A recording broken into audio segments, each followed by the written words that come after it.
Is Darren Waller going to find himself as a draft value this season? Is Cooper Kupp the right choice at 104 in the Ffpc Never Too Early Best Ball Tournament? And what NFC East bell cow represents a draft day conundrum for fantasy players right now?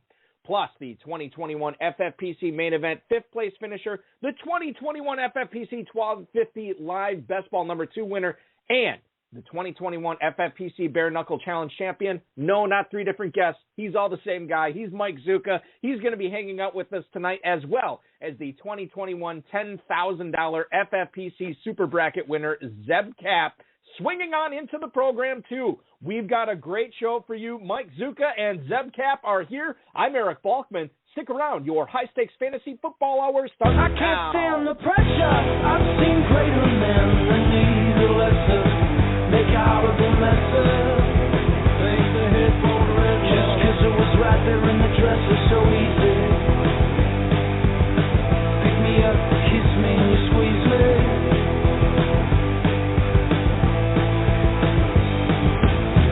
Broadcast live and heard around the world, you are now listening to the most entertaining hour of radio on the planet. Welcome to the High Stakes Fantasy Football Hour, presented by MyFFPC.com, with your hosts Eric Balkman and Farrell Elliott. The High Stakes Fantasy Football Hour is your home for analysis from the best players in the world. And now, because no one else was available, here's Eric Balkman and Farrell Elliott.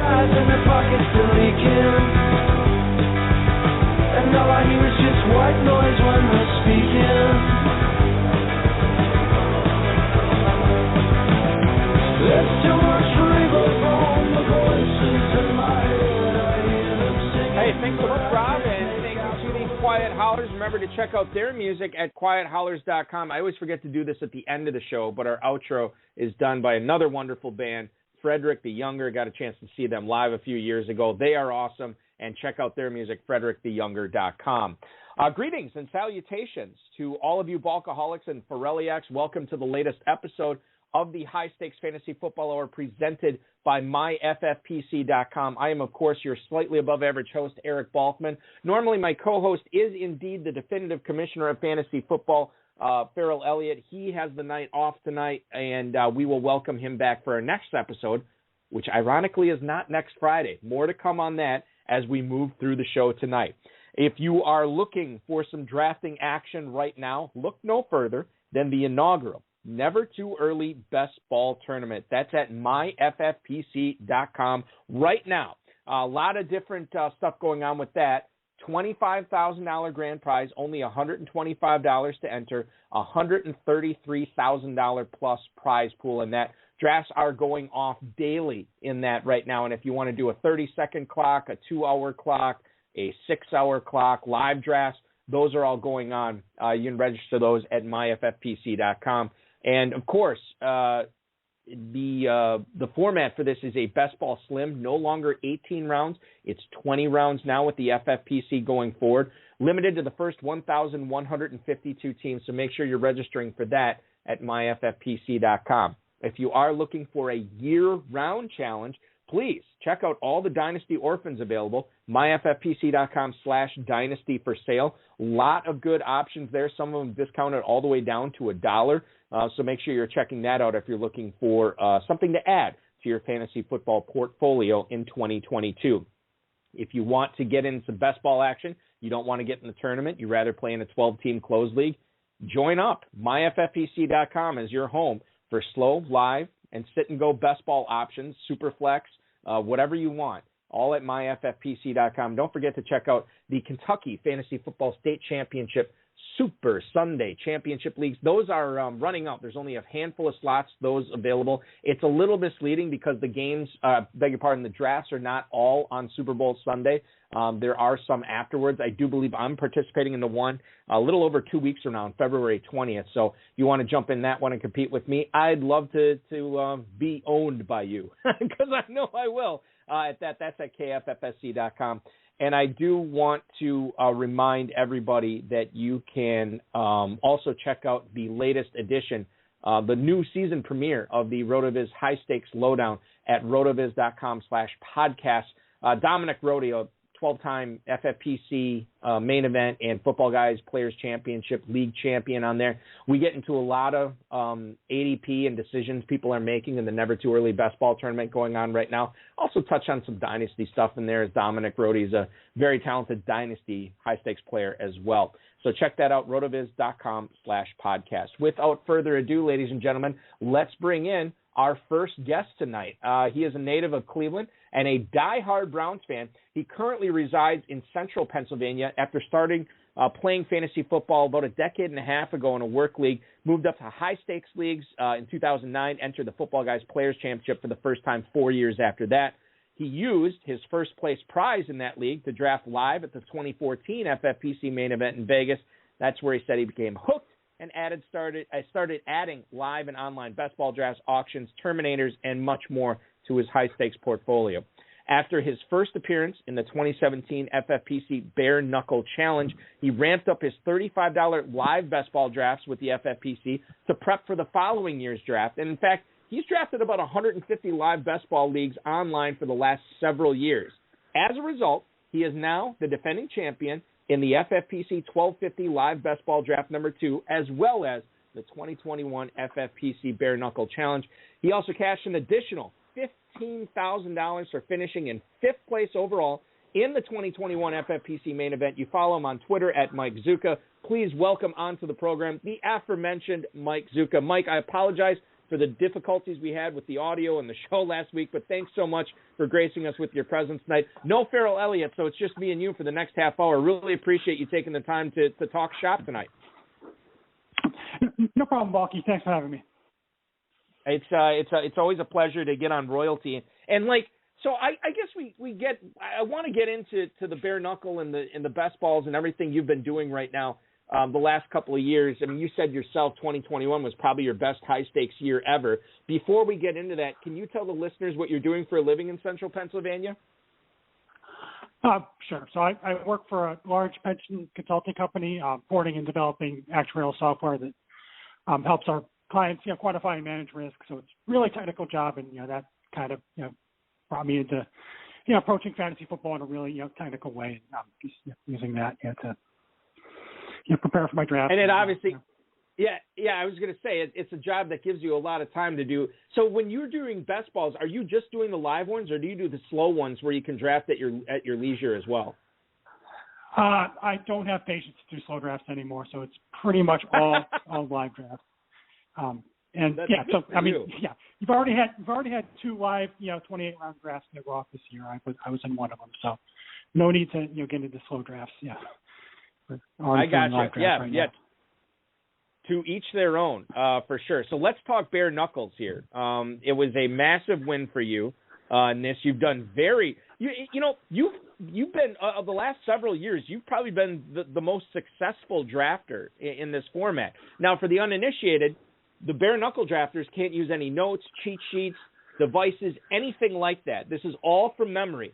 I'm kind of curious. In addition to doing all these live best ball drafts, how do you prepare for a 28-round marathon like that?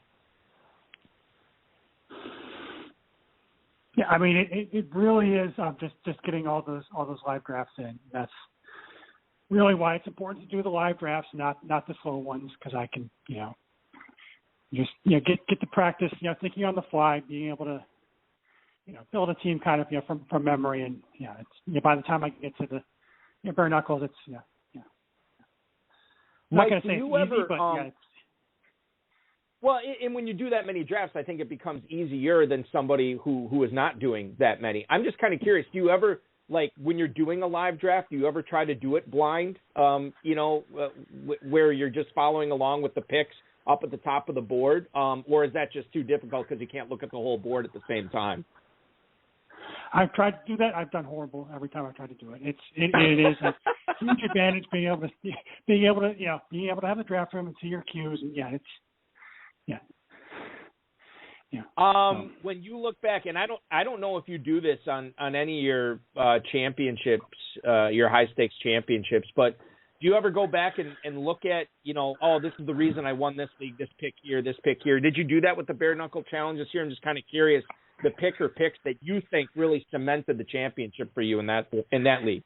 Yeah. So, pretty much every big best ball draft I do, whether I win or not, I kind of do a lot of analysis on which picks worked out for people, which ones didn't. So this bare knuckles that I won, I won this one in my first 4 picks. That was really it. So I took Devontae Adams first, took Ezekiel Elliott second round, 205 after the game. He got dropped down by a round because he had a bad Thursday night game.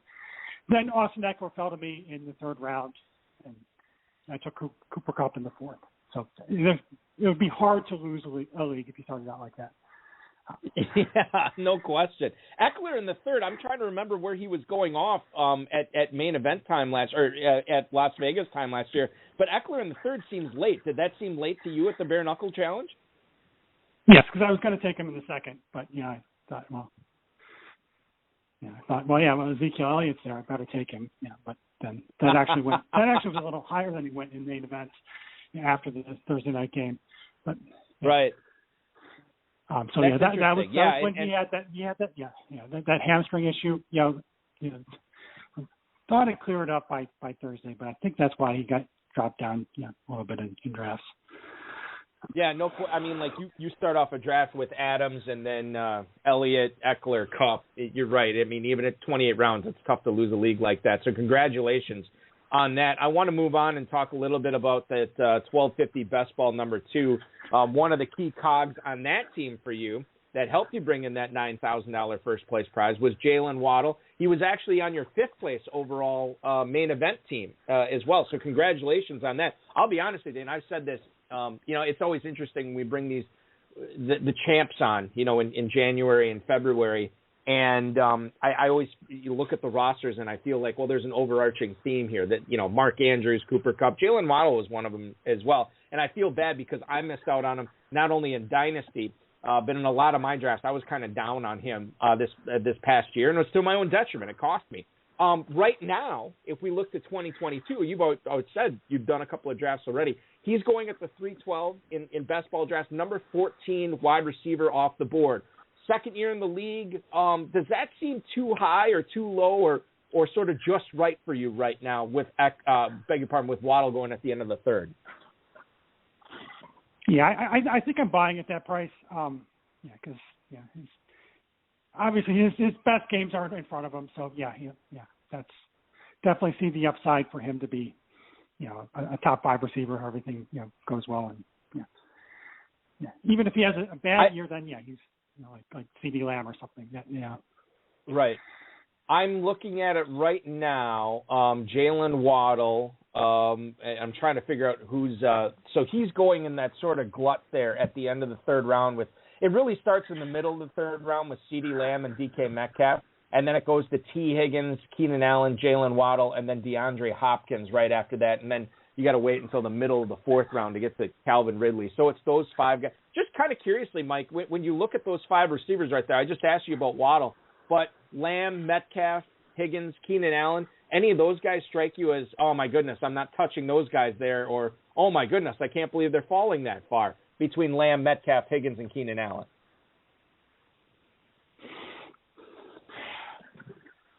I mean, Metcalf is the one that worries me the most out of that group. Just did not like what I saw out of Seattle's offense the second half of the year. I think Russell Wilson's staying, but I'm still concerned with Metcalf at that price. This is a good segue too, Mike, into one of the questions we have in the chat room right now from Hudson Kern-Reeve, the Wasp guy. He wants to know our best predictions for where Aaron Rodgers and Russell Wilson end up. And I don't know how you have attacked your best ball leagues, knowing that their futures are sort of up in the air right now. You just said you think Wilson returns to Seattle. I think I'm leaning towards that way as well. I've kind of gone back and forth on the Rodgers thing, but I think when it comes down to it, I still think at this point he comes back to Green Bay. So I'm saying they stay put. When you're doing these drafts, you're obviously basing them on Russell Wilson staying in Seattle. Are you also basing them off of Aaron Rodgers staying in Green Bay?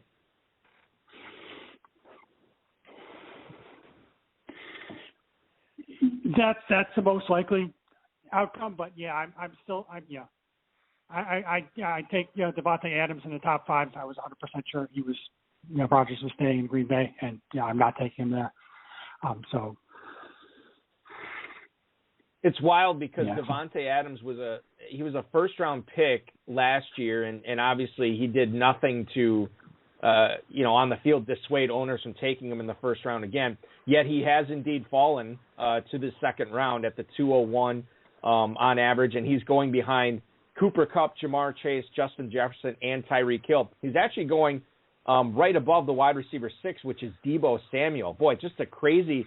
If you would have asked me, Mike, and I don't know how you feel about this, but if you would have asked me last year, hey, Balky, tell me who the top 6 receivers are going to be in 2022 draft, and you would have told me that Cooper Kupp, Jamar Chase, and Deebo Samuel are going to be in there, I'm like, oh, my goodness, that's crazy, but they certainly deserve it. You said Adams you're not touching at that price.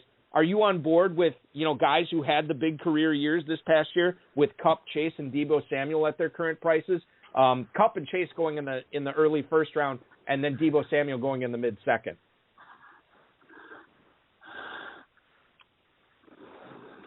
Yeah, I mean, I take all of them there, but I'm not really actively targeting him because I think Cooper Kupp is just obvious. He's obvious your top 3 pick. But moving on, we're talking with Mike Zucca, the Bare Knuckle Challenge champ in 2021 with the Ffpc. Also the 1250 live best ball number 2 winner and 5th place overall in the main event. Moving on to talk about Pittsburgh here. Ben Roethlisberger retired last week. He hung it up. The Steelers going to be in the market for a new quarterback, or they'll be starting Mason Rudolph this year. Knowing that Roethlisberger will not be, a guy who really struggled to get the ball downfield, where Deontay Johnson really benefited from Roethlisberger's lack of arm strength. Does that have you passing on Deontay Johnson? He's wide receiver 16 at the 405 right now. You had him on your 1250 best ball team last year. Is the draft value for Johnson a little bit too rich in the mid-4th round here as wide receiver 16, Mike? No. Well, I mean, as a Browns fan, it's easy for me to say that, Ben Roethlisberger was not very good last year. So I don't even think that he helped Deontay Johnson that much. I'm definitely taking him in the 4th round. I'm looking who is going on. Okay, so he's in another glut there too. At the end of the sort of the mid 4th to the early 5th, this is Calvin Ridley, Mike Evans, DJ Moore, then Deontay Johnson, followed by Terry McLaurin, Chris Godwin, and then Tyler Lockett. So there's a lot of receivers. It's weird. There's a lot of receivers going from the mid 3rd to the end of the 3rd, and then a lot of receivers going in the mid 4th to the middle of the 5th. That's where you're seeing a lot of basically the top 20 receivers all off the board by the middle of the 5th round. Okay, so philosophically, or at least a strategic question here for you. I noticed that in your 1250 best ball championship, as well as your main event team that took 5th place, Mike, you started with Jonathan Taylor and then Najee Harris, if I'm looking at the boards right, which I think I was. This is at a time when everybody is trying to get the early round wide receiver or trying to get that elite tight end in the first couple rounds. Running back really hasn't been a thing since prior to PPR when everybody wanted to start running back, right? Is that start, in your opinion, being undervalued in high stakes leagues, or is every draft different? It depends upon where, what slot you get. I'm just kind of curious. You don't see the running back start a whole lot, but it worked out really good for you in at least 2 of your leagues last year, probably more, quite frankly. Yeah. So, I mean, when I was younger, I went through a little bit of a 0 RB phase. I think I'm over it now.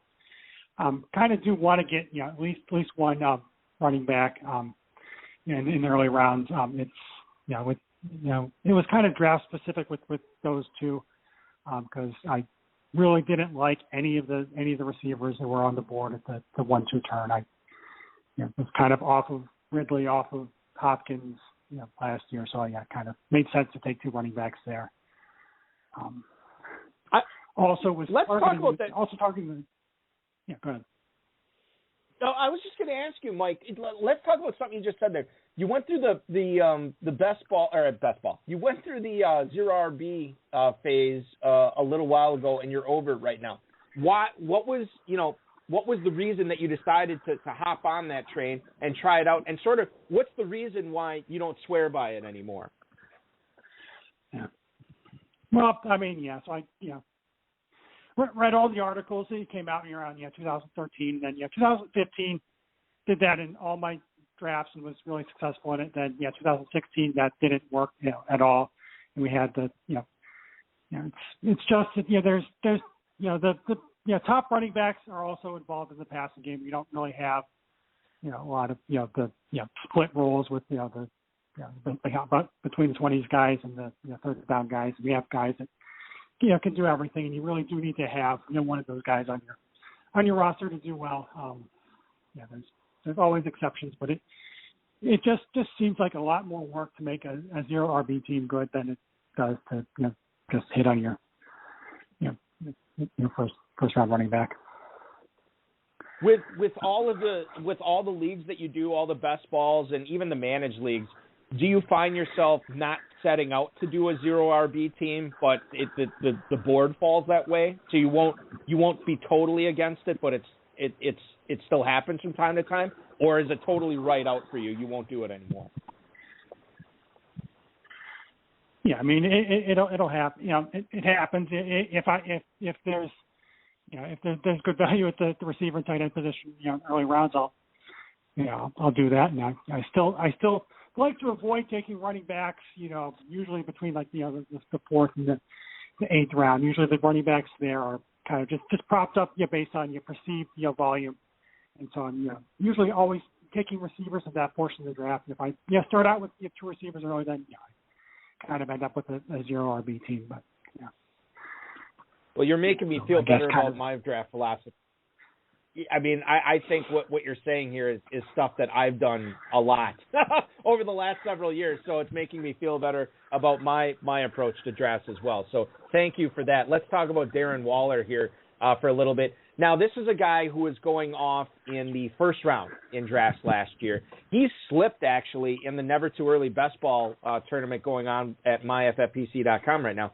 Darren Waller, now in the early third round. In fact, he is neck and neck for tight end 4 with George Kittle. Both Mark Andrews and Kyle Pitts has moved in front of him. Travis Kelce still being drafted as a first-round tight end. Josh McDaniels, the new head coach for Darren Waller in Las Vegas this year. Is Darren Waller now a value and a good buying opportunity for drafters right now, given that his ADP might move up here as we get closer and closer to the start of the 2022 season, Mike? Yeah, I'm still not buying him there. I was hoping for more of a discount on him because he's 30 years old. Hunter Renfro's not going away. So I just think it was kind of a perfect situation 2 years ago that he did what he did. So yeah. But, so the tight end does look kind of ugly, but yeah.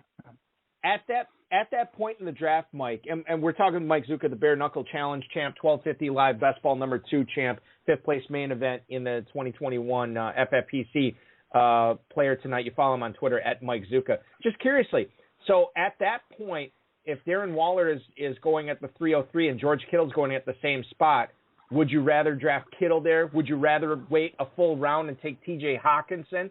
Or would you rather wait until the end of the 5th round and get Dallas Goedert all over Darren Waller at the 303? Yes, I take Kittle over Waller, straight up. I guess waiting and taking Hawkinson and Goddard around later doesn't really sound that great either. Tight end's just kind of a mess this year, so I'm not really sure what I'm going to do at tight end right now. Maybe just take Kelce early and not have to worry about it because I can find things wrong with pretty much all the tight ends going at top of the drafts. Mike, what's sort of been your philosophy on tight ends over the last couple of years? Is it try to get one of the top 3 or 4 guys? Is it wait till there's like 7 or 8 guys and off the board and then draft one and then maybe another one pretty quick after that. Have you had any, I don't want to say hard and fast rules, but have you had a tight end template that you follow in FFPC best ball drafts? Yeah, so I mean, getting a good tight end is a lot more important in a best ball draft than it is just in a regular, a redraft league, because there's no waiver wire. I can't pick up Dalton Schultz or Dawson Knox off the waiver wire in a best ball league. So I do want to make sure that I have want to leave a draft with 4 tight ends and probably at least one that's in a top 8 guy, and if I can get one of the good tight ends early, it just makes the rest of the draft a lot easier. Yeah, for sure it does. Mike, you mentioned him just now, Dalton Schultz. He was actually on a ton of your winning teams in 2021. He's obviously moved up as we would expect he would after a big-time 2021 season. Currently going, I believe, as tight end number 8 at the 6-12. So he is now a 6th-round pick in the FFPC. Would you still want to be in business with him if you had to invest a late 6th-round pick into Dalton Schultz this year, or would you be looking elsewhere? Yeah. I mean, so I just took him at 703 on Wednesday night. So yeah, definitely in on that price. Just a little bit concerned that he's a free agent. But if he stays in Dallas, that's definitely a good price. And, Dallas is interesting, too, because they do have some decisions to make. I want to say both Cooper and Gallup are facing free agency, and you'd like to think that at least one of those guys comes back. And, we do have Blake Jarwin down in Dallas still, I believe, under contract. He got the big deal. So it'll be interesting to see what they do with Dalton Schultz, since he was so integral in that Dallas offense last year, no question. Let's get to a couple of listener emails that we have here that again, I apologize for last week, Mike, but they came in for you last week. The first one comes out of Wheeling, Illinois, a listener named Jason, who we want to thank for not only listening, but emailing the program. He writes, "Hey, Mike, which Browns tight end will be the one to own in 2022? Harrison Bryant or Austin Hooper? Congrats on a huge year." That's Jason in Wheeling, Illinois. This is right in your wheelhouse as a Browns fan, Mike. Do you have any strong feelings when it comes to Bryant versus Austin Hooper?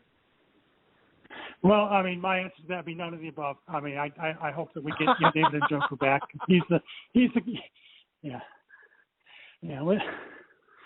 So Austin Hooper. What happened with him? That's what kind of has me worried about Dalton Schultz, because I kind of saw that with Austin Hooper. He was had a big year. He was a big free agent signing. Then just didn't pan out for us. And, I kind of see the Browns trying to force the ball to Austin Hooper. In the first couple of plays of the game, and then he's just not doing anything for huge stretches. So I'm hoping it's David Njoku. But then if I have to choose between one of them, I'd say Harrison Bryant, and then Hooper's third. Yeah, it's interesting because I don't see Bryant going in the never too early best ball drafts right now. Njoku is going off the board as tight end 32 at the 17-10, and then Austin Hooper tight end 36 at the 1904. So when it comes to, I guess Njoku would be the Browns tight end, quote unquote, to own, but I don't necessarily know if you want to count on either one of those guys, Mike, as you just pointed out right now in regards to that. Last email we have Barry in Arbuckle, California. He writes, "What's up, Team Mongooses? Given that he's going at the end of the 4th round in the Never Too Early tournament right now, is Terry McLaurin a nice value?" That is Barry in Arbuckle, California. We actually kind of touched on this a little bit earlier when we were talking about all those receivers going in that sort of that area of the mid third to late 4th round. You have a situation where Terry McLaurin's going as wide receiver 19 at the 501. Not totally sure we know who the quarterback's going to be there. How are you handling Terry McLaurin right now in your drafts, Mike? Okay, well, so he's another guy I drafted in the draft on Wednesday, so I got him at the 410. So yeah, definitely like him there. I think he just kind of had really bad luck situation last year. He was going to have a huge year if Fitzpatrick stays healthy. But yeah. Yeah, and McLaurin too. I mean, is a guy like I feel like not necessarily. Maybe it was the year before, but everybody was falling all over themselves trying to get him on their team, and now you can get him again, like we just said, late 4th, early 5th round. Terry McLaurin is a top 20 receiver off the board. All right, so let's talk about this. Normally Farrell asks this question, but I'll ask it tonight. With the Ffpc Never Too Early Best Ball Tournament underway, with Ffpc closed 12-team drafts already underway, Mike, can you give us a player, and we kind of touched on a few of these so far, can you give us a player that you think is going to be an early round bust for people who are drafting here in February, as well as a sleeper that you would tell players, hey, you need to target this guy in the middle part or even the latter part of your drafts?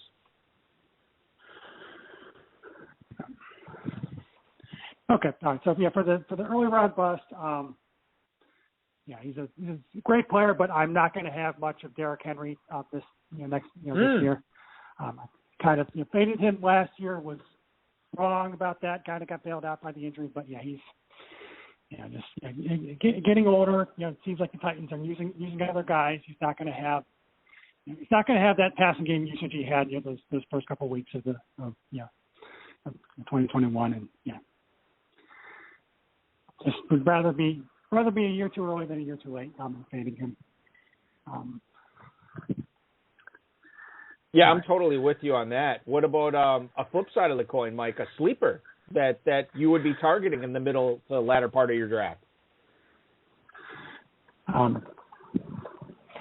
Okay, so one of the guys I'm targeting,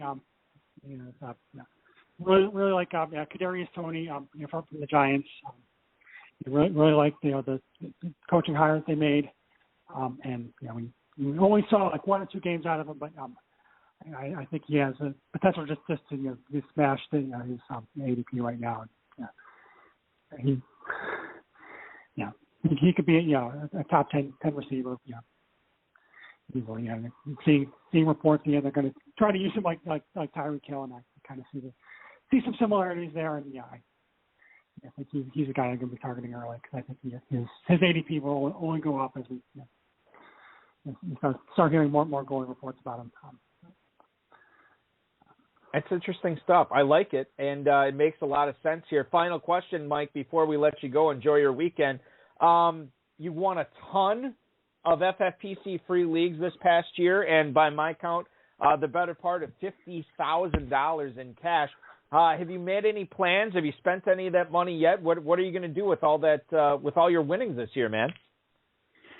Yeah, well, I mean, like I always do, I'm going to reinvest a bunch of that into FFPC leagues for next year. Kind of always reinvested all my winnings into future leagues. I probably won't do that this year, but so we really haven't made any big plans yet. But I'm going to be back in Vegas with FFPC next year, competing in a bunch of leagues. I can't wait to see you, man. It's gonna be a pleasure. Congratulations on a massive 2021. Thank you so much for trying to join us last week. Again, user error on my part for trying to get you on when I couldn't. But thanks so much for making some time this week. I hope you're enjoying all your best ball leagues. Best of luck in 2022. And you never know, maybe this year it'll be even better than last year, Mike. We all follow you on Twitter at Mike Zucca. Be good, dude, and we'll talk again soon. Sure. Yeah. Thanks for having me.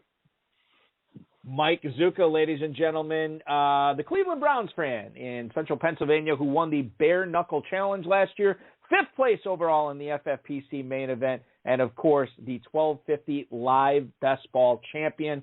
Like I said, I won it. He drafted in 150-plus best ball leagues last year. He's got a ton of free leagues coming his way for how successful he was there. And, he'll definitely be making a name for himself in 2022 again, as nobody will want to be in the league with the same league with Mike Zucca. And the same can be said for our second guest tonight, ladies and gentlemen, who I'm going to bring on right now. Started playing fantasy football, about 15-plus years ago. Over the course of his high-stakes career, he's amassed almost 20 league titles, including winning, and to my knowledge, the only 2-time champ of the FFPC Super Bracket Tournament, the $10,000 that went along with it in 2021. Please welcome back, who I believe joined us, was one of the, on the first season of the HSFF Hour, was one of our guests in October of that year. He's back on here in February of 2022. You follow him on Twitter at Kapp Zebb. It is Mr. Zebb Kapp. Zebb, what's up, man? How are you? Good, man. Y'all, you're making me blush. Can you hear me? Yeah, you're coming through great, man. Okay. Yeah, I thought you were going to forget about the 2014 title. You did forget that I went 16-0 that year, though. So I forgot about that. There. Yeah, that's right. Yeah. So this year, Zebb, you win it again. It was, I think you were the 23rd seed. We'll talk about it in a little bit, but this wasn't cheapened at all. I mean, obviously the first one is always the most special one, but the second time winning it, that had to be oh so sweet too, knowing that you're the only two-time Super Bracket champ. Yeah. You know, back in 2014, I went into the tournament like 11-0, and I thought, well, there's no way I'm going to win this thing. I'll have to go 16-0 to win, and I did. And then this year, the team that won was probably my least favorite team. I usually buy 3 of these every year and managed to get, one or two into the tournament. And out of my 3 this year, I got all 3 in, and looking at, the rosters before the tournament started, I thought this one was the team that would be least likely to win the tournament. So go figure, right? Yeah. Well, when you looked at it, like, why did you think were the other two just that you had drafted, were the other two that strong? Because it sounds like this one you didn't think had much of a chance. Like, why was this one, in your opinion, at the start of the season, significantly not as good as the other two? Well, yeah. So hindsight, is 20/20. But I drafted this one in Vegas, and I had the number 1 seed. So like everyone else, I went CMC, and just wasn't one of my deeper teams. Like, I started out with McCaffrey at 1. Round 2, I went DK Metcalf. CD Lamb was 3. Deontay Johnson round 4. Went Javonte Williams in round 5. Kyler fell to me at 6-12. And then after that, man, that team was just hot garbage after round 6. I think I got like Mooney in 10 or 11. The key for this team was really the free agency. I managed to get Dalton Schultz and Hunter Renfrow off the waiver wire. Yeah, and that was like week 2 or 3, I can't remember. So they helped strengthen that bench. I also got Freiermouth from Pittsburgh. But, other guys that I drafted in Vegas, I think I had like Tonyan on that team and Gerald Everett. So I usually like to have a deeper squad, and this one just, for me, it didn't really pass the smell test on paper. It's like I went into the tournament with 10 starters, basically. I think I had Mooney on my bench that I could swap out if I wanted, and just managed to hit it every week that I needed to. One of the other interesting things, I did go early with Hubbard on this one since I did have McCaffrey, and he helped me, when McCaffrey was out for so long. But McCaffrey came back, and then he played a week or 2 and got injured again, and so I was going into the tournament with Williams and Gordon. I had Melvin Gordon as well. So I think through most of the tournament, I started both of those guys just thinking, okay, one of those two might do something for Denver, any given week. But, yeah, I had the final week of that contest. I went into Monday night, and I needed Deontay to get me like 14 points. And I think that was the night Big Ben threw like 8 passes to him for 30 yards, but he got the touchdown. So I only won by 3 that week. And then 2 weeks before that, I only won by like 5, and I almost screwed that up by benching Mooney for Metcalf, but luckily Metcalf caught enough passes. So, and that one was probably one of the most challenging leagues I've won as far as team management. I had to do really well because the team wasn't as deep. When Murray was out, I mean, I was playing guys like Big Ben. I had Jordan Love in one week, Colt McCoy.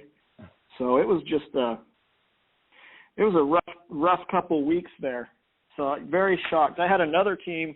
The team I thought that would win it all was my favorite. I had Jalen Hurts and Kamara. I think Clyde was on there, and Mixon, and in addition to having Clyde, I had Darrell Williams, and I had Lockett and Renfro and Schultz, and just a whole bunch of studs, and actually got past week 1 of the tournament without a QB. That was when Hurts went down, and my only backup there was Simeon, and then Simeon got I think he went on the COVID list, so I just got totally hosed. With that one, I got beat in round 2 of the tournament. But yeah, just as far as team depth, I mean, the waiver wire really helped me out there. Otherwise, that team wouldn't have had a shot at all. With the Super Bracket tournament, the tournament taking place weeks 13 to 17, when you're drafting these teams, Zebb, considering the success you've had, do you pay attention to matchups for individual players in that, or is that just too deep? We don't know who's going to be healthy. We don't know who's going to be on or off the COVID list. How much attention do you pay to that when you're drafting these squads? So probably when I first started playing fantasy football, I'd look at the schedule and think, oh, I want this guy because if I get that far, he's going to have a good week. But I'd say probably the biggest mistake I made, which pretty crazy, but that Jalen Hurts example, I mean, I should have rethought the QB situation a little bit better, but I mean, what are the odds that my starting QB would, sprain his ankle and then my bench QB would get COVID, right? So next year I might go with 3 QBs in the championship round just to be safe. Because that one stung a little bit. It was probably my favorite team for sure. But yeah, I don't like to look at schedules and try to forecast. That team has a bad run defense. I want this running back for those weeks. We've all played this long enough that we know anything can happen, right? You can have a stud wide receiver against a stud corner, so you think you're going to bench the stud wide receiver, and then he goes off. So I don't like to pay too much attention to that anymore. Maybe on the daily fantasy games I look at that a little bit when I play them, but not on season long stuff. I just want guys that I feel comfortable with rolling out every week. You mentioned him when you talked about your big pickups for the season, Hunter Renfro. He was awesome in 2021, but like anything, the price goes up. If you look at the never too early best ball tournament that's going on right now with the Ffpc, Hunter Renfro has ascended to wide receiver 22 at the 507 right now. So if you were drafting this early, Zebb, when you see that guy available in the mid-5th round, given that you picked him up off the waiver wire last year, but every year is a new year, would you want to be in business with somebody like Hunter Renfro at a mid-5th round price? Before I answer, just for the listeners, we did not stage this question. That's just coincidence that I picked him up. But 507 seems fair value to me. I think I looked and he was like, 11th overall FFPC scoring last year. So coming in at 22 ranked in the best balls this early seems fair. Then you have McDaniels there now, and we all know how much Tom Brady loved Julian Edelman. So, I don't know if McDaniels is going to focus that receiving game more on Renfro or not. He also likes Waller. He likes the tight ends. I have a little tight end joke there, but no one's getting it, I'm guessing. So, I got it. I just chose not to laugh right away. I'm trying to keep it PG-13 tonight. Well, I think that's what threw me off. I think that because Zebb, I was expecting, not that I'm encouraging you, I would never encourage you to go down that road, but I kind of expected a little, I was like, he can't be making a tight end joke there with McDaniels. Yeah. And apparently you were. Yeah. But I appreciate you keeping it PG. Yeah, I'm a little off tonight. So like 2 hours ago, sitting in my kitchen, and I hear this like thud, thud, thud, and my 3.5-year-old fell down the stairs. I nearly had a flipping stroke, and he's my fine. goodness. So I'm a little off my game tonight. But yeah, I did have that tight end joke queued up. I don't think I have any others. So, but yeah, I totally I don't do a ton of best ball, but I mean, if I was doing one, I wouldn't be shy on taking Renfro middle fifth. Fast forward to Super Bracket, Football Guys, main event, whatever you want here this year, later in drafting season. Now, currently, Cooper Kupp is being the number one wide receiver drafted at the 104. Given his historic season, Zebb, if you were picking, let's say in a main event or Super Bracket, and Jonathan Taylor, Christian McCaffrey, Derrick Henry, first 3 picks off the board, is Cooper Kupp your guy there at 4? Yeah, it's interesting you asked this question because I was thinking the other day and was talking to my coworker actually about it, and I told my coworker I wouldn't hesitate to take him at 101 next year. So wow, yeah. How often? Yeah, I mean, how often do we all take? Traditionally this year it was McCaffrey and Kamara, and this year I thought Kelsey was early at the 103, but geez, after watching Kupp, maybe doing Kupp at 101 isn't so bad, and then targeting the running backs later. I guess maybe my victory in super bracket might even give me a little confidence to try that, given that I took CMC at 1 overall this year and then didn't even have him. So yeah, I'm not like disgusted by taking him at the 104 because I think I might even try taking him at 101 next year at some point. Well, and to your point, Zebb, I'll just say this. Again, this is the Never Too Early Best Ball ADP, which shout out to Fantasy Mojo, fantasymojo.com, at Fantasy Mojo on Twitter. Darren Armani puts this together for us, does a tremendous job. If you did go Kupp, if you got the first pick and you got Kupp at 101, and you wanted to pile on a couple of stud running backs when it comes back to you, you probably have your pick of Nick Chubb, Antonio Gibson, and Saquon Barkley. So you could grab, and I don't know how you feel about any of those guys, but if you take Kupp at the 101 to have your pick of 2 of those 3 guys, that's probably not the worst start in the world considering what Kupp was able to do this year. I do want to talk about running backs that are going beyond the second round, specifically that are going in the mid-7th round right now. You have a situation where you have James Conner, you have Damian Harris, and Kareem Hunt, bing, bang, boom, going all in the mid-7th. If you made up your mind you were going running back at that spot, Zebb, do you have a favorite running back out of those 3 right now between Conner, Harris, and Hunt? Yeah, so right now, I know he's a free agent, but I think I go Conner for sure, followed by Hunt and then Harris. I think Conner will re-sign with Arizona, and he was a top 10 running back, when he was healthy. I know Hunt's good. It's probably 1A, 1B right there with Hunt, but I just like Arizona's offense better, and just feel more comfortable taking Hunt. I'm surprised he's, still there in the 7th, but again, it's best ball we're talking about, which is, not necessarily my forte, but Hunt definitely after Conner, and then I like Harris, but with Stevenson there, seems like an unknown for me going into year 2 of Stevenson being there, and then McDaniels being gone. There's just too many unknowns for me with that Patriots offense right now. So I would definitely. If I was going to pick Harris, it'd have to be like a last girl at the bar situation right now. In a draft. I just asked you about this. Let's flash back to the second round. Antonio Gibson, running back 13, 212 is his ADP.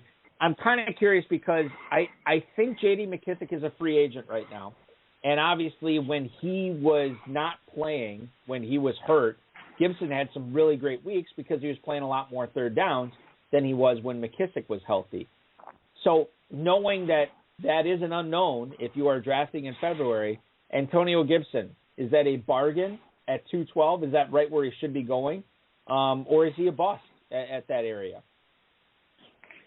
Well, first, I think I just want to give a little shout-out to my buddy Chris Vincent. I think Chris would probably say that 101 is a spot to take him. I think he took him at like 103 last year in one of the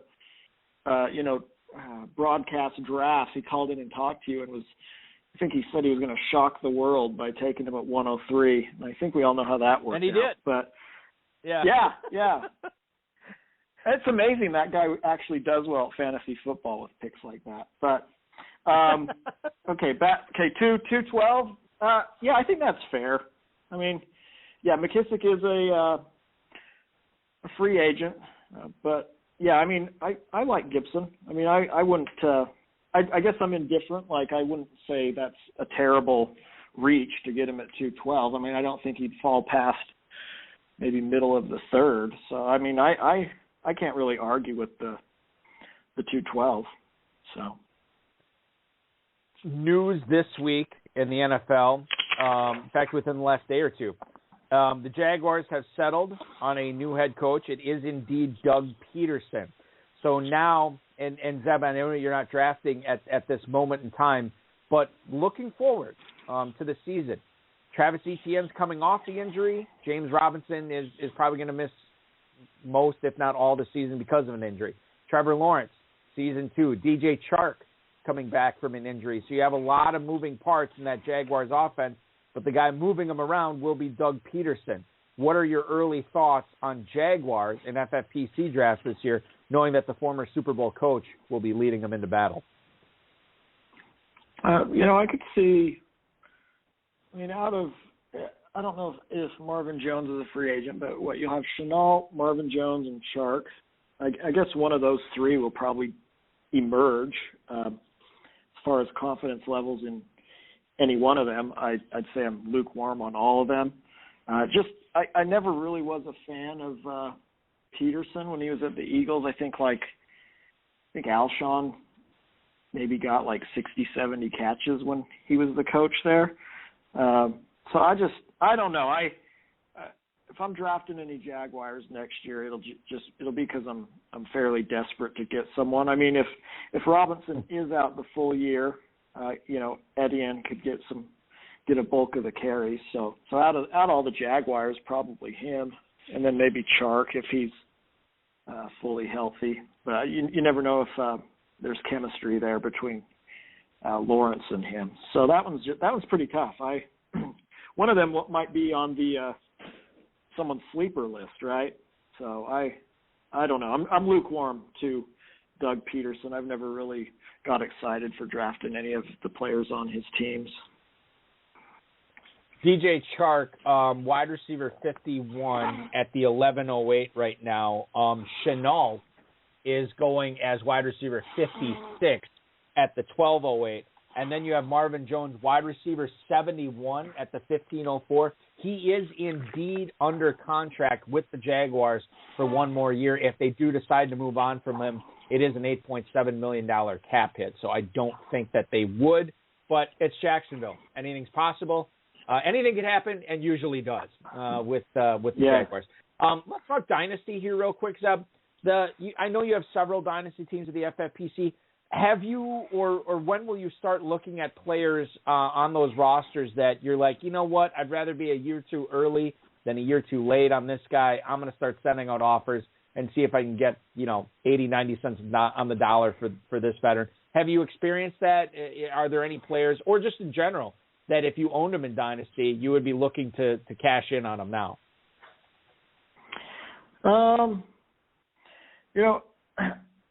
For the listeners that have been in leagues with me, I think they know that I like to trade away my future picks. I don't like the unknowns. So I typically, if I have a solid veteran that I know can produce, I try to hold on to him as long as possible, just run him into the ground. So, for example, one of my leagues, I traded a future second for Thielen, which I thought was really good value for him. I know he's getting old, and I know Jefferson's the guy there, but future seconds with Thielen seemed reasonable. Cousins loves him. So to answer your question, I tend to sometimes go after the older guys that might be on the last legs of their career. I own Antonio Brown in a few leagues if anyone wants him. Cheap.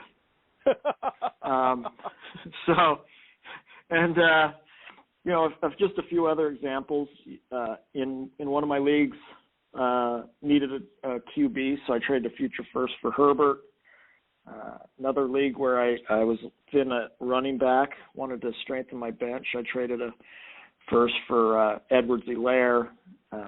One of the more, I guess, debated trades I did this year was I traded a future first for Kareem Hunt, and some people liked it. Some people said they wouldn't trade a future first for him. So I don't know. What do you guys think? You think a future first right now for a running back needy team for Hunt is too expensive?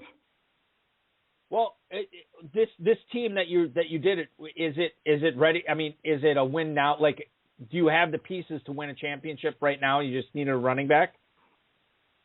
Last year was a little rough because I had Kamara and I had very thin at running back, so I traded for Derrick Henry. But I've got a pretty solid team. The Hunt was really just to strengthen the bench, just in case Kamara or Henry get injured.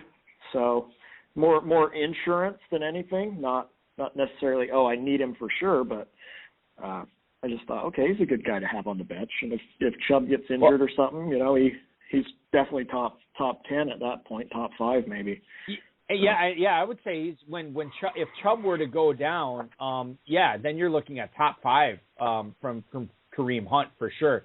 I'm just looking at, first of all, I love the bold call to trade, and you're a guy, as you just mentioned, you're not afraid to trade away draft picks for guys that are known properties, right?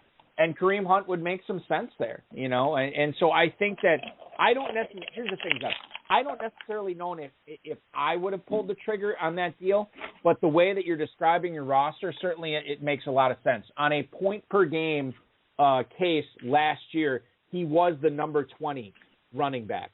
So in that sense, you are getting a number 2 running back. Kareem Hunt had spike weeks, 27.5 points, 16.7, 26. So he was very good when Chubb was out. So I think you could definitely make the case that was the right choice for that team at that time, and I certainly wouldn't disagree with it. You had mentioned another trade you made with Justin Herbert, and we do have a question from the chat room tonight from your buddy Wasp Guy, who wants to know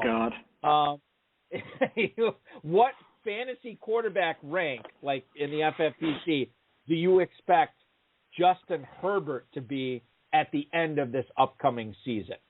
And I assume it's pretty high given that the trade that you just made, right? Yeah, I mean, I top 5 for sure. I don't know if he'll pass, Allen or Mahomes or Jackson, but yeah, I'd say top 5, if not top 4 for sure. I feel comfortable saying that one. As far as I can figure, go ahead. As far as I can figure, and I want you to touch on what you were just about to mention, but I'll just say this real quick. Justin Herbert finished as quarterback 3 last year. So to say he's top 5 this year, I mean, that wouldn't you kind of expect that? I think I might at this point. Yeah. I actually thought he was QB1 when Wasp asked the question. I thought he was setting me up, but yeah, they need to re-sign Mike Williams. There is some uncertainty there. So, I guess I'd rather be a little bit lean on the ranking rather than be confident that they're going to get Mike Williams back. But yeah, I like him. He Wasp sold him on me this year. We had a shared main event team, and I talked to Wasp out of drafting Mahomes in round 3, thank God. He wanted to draft Mahomes or Kyle Pitts. Yeah, he wanted to draft Mahomes or Kyle Pitts. So I talked him out of it. I think we ended up getting Herbert in like round 9 or 10 in that league. So yeah, he sold me on him this year. So he and to his credit, he said he was going to be he did say he'd be top 5 when we drafted him. So I'll give him some respect there. Yeah, absolutely. And that's what he said. He was saying in the chat, like, this was a guy that you were kind of skeptical about, but this main event team that you guys shared was very successful this season, probably in part by getting Justin Herbert that late. All right. We're running out of time here, so 2 more questions here for you, Zebb, and we'll let you enjoy the weekend here. A lot of FFPC players already drafting for 2022. We've touched on a few of their ADPs tonight. I know it's early in the game, and it's a totally unfair question, but can you give us a player that you think is going to be an early round bust this season, and then a sleeper that you would tell Hudson Kern-Reeves to say, hey, we need to target this guy in the middle of the draft. We need to make sure that we're getting this guy late in the draft. A bust and a sleeper, essentially, is what I'm asking here of you, Zebb. Yeah. So, I mean, I fell into the hype last year on DK, drafted him in round 2. So I still could see people, drafting him round 2 or 3, but, his performance this year definitely doesn't warrant that high of a draft slot. I think maybe like late 5, round 6 maybe for him. Another one could possibly be Etienne. Just Doug Peterson. I don't know if you remember Miles Sanders when he came in. I think Peterson was playing Boston Scott when Miles Sanders was a rookie. So, I wouldn't be shocked if Etienne busts a little bit, but maybe Peterson makes him a bell cow, but I doubt it. Sleeper, that one's tough. I know people hate him. I'm gonna say Juju. It sounds like Steelers are gonna. Yeah. Now I'm not saying like 100 catches, but maybe 75, 80 catches with the Steelers. It sounds like they want him back, or he wants to go back there. So, just looking at people going in that range, maybe Juju. I mean, if I had to pick between Juju and Clay, I could get Juju later. I'd probably go Juju. So, value-wise, I'd say if he goes late, that's good value. It's interesting because assuming that the Steelers do re-sign Smith-Schuster, which I think is probably the most likely outcome at this point. If you look at FFPC Never Too Early best ball drafts right now, Claypool is wide receiver 42. Smith-Schuster, wide receiver 46. They're actually pretty close in drafts right now. Claypool at the 904, Juju Smith-Schuster at the 1003. Juju Smith-Schuster going right between Tyler Boyd and then the rookie Garrett Wilson right now. So Smith-Schuster, we don't know who the quarterback's going to be in Pittsburgh, but taking a chance on Smith-Schuster in the 10th round, if it is a quarterback that just cannot get the ball down the field again, Smith-Schuster could be Deontay Johnson light, and you're getting 7 rounds of value on him, or at least 6 rounds of value on him in comparison to Johnson, too. So certainly worth taking a chance on. Zebb, now $20,000 is roughly what you took in cash last year by my figures. Do you have any plans for spending that money or anything particular that you have lined up that you're going to utilize those funds for, or reinvestment? What are your thoughts? Yeah, so probably like 5 to 10 on the reinvestment, and then late summer, early fall last year, I redid all the floors in my house, did some tile flooring. That was like 10, 11 grand. So basically reimbursed myself for that. So yeah, it's gone. It's basically gone. Reserve a little bit for taxes. But yeah, it worked out good. Nice little surprise doing the tile floors and then winning that much. So. Yeah, no question. And now that we're talking with the only multiple winner in the FFPC Super Bracket Tournament history, another $10,000 title probably on the horizon for you, no question, right? Yeah, I can't wait. We follow you on Twitter @CapZebb. Zebb, this is always a pleasure talking shop with you. A lot of fun. good luck in all your leagues this season. Enjoy those new floors in your house. And enjoy the Super Bowl, man. We'll talk again soon. All right. Hey, you have a good weekend. Take care. Thank you. Zebb Kapp, ladies and gentlemen, the 2021 FFPC Super Bracket $10,000 champion. Won it in 2015, wins it again in 2021. So shout out to him. Really good to have him on the show tonight. I do want to thank Mike Zucca, our first guest tonight. Of course, Zebb Kapp, who we just got done talking with, the FFPC, Rob Bryce, and, of course, each and every one of you. Special shout-out to Farrell Elliott, who could not make the broadcast tonight. Hope everything is well with him and his family, and we will hope to talk with him next week on these airwaves. Special shout-out to former guest of the show, Brad Ginter, celebrating a birthday today. Happy birthday, Brad. Always a pleasure to talk fantasy football with him, as is every guest on this show. I love learning more. Hopefully you learn some more in order to become a better drafter in 2022 and beyond. Little housekeeping here. Number one, we do not have a show on Friday next week. Farrell and I are both dealing with some scheduling issues, so we are going to be live on Thursday at 10/9 Central. The Never Too Early Best Ball Championship is on right now. Who better to talk best ball with than the winner of the inaugural FFPC Best Ball Tournament and a $100,000 champion, Connor O'Driscoll, will join us. Connor O'Driscoll, who covers fantasy football for rotoviz.com. He won the $100K in the inaugural Best Ball Tournament last season. He's going to join us on Thursday at 10/9 Central. I want to remind you to register for that first ever Never Too Early Best Ball Tournament at myffpc.com. Don't forget about picking up some of the Dynasty Orphans available at myffpc.com/Dynasty for sale. Plenty of slow, live, and sit-and-go best ball options, 30 seconds, 2 hours, 60 seconds, 6-hour clocks, whatever you want. myffpc.com. Couple of spots left in the Super Sunday Championship over at kffsc.com. So make sure you're registering for that. With that, your Pro Bowl weekend. This has been another episode of the High Stakes Fantasy Football Hour, presented by myffpc.com. It was broadcast live and heard around the world. Balky and Farrell will be back next week with more analysis, interviews, and advice from guests much smarter than they are. Thanks for listening, and we'll talk with you again next week.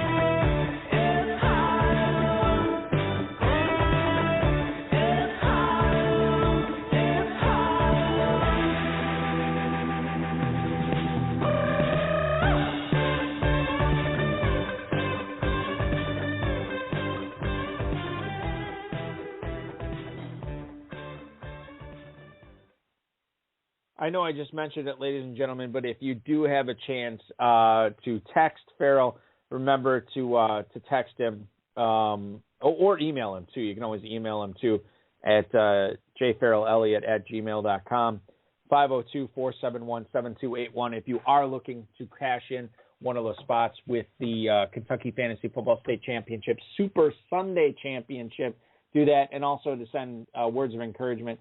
He's okay. Just a family thing for him tonight.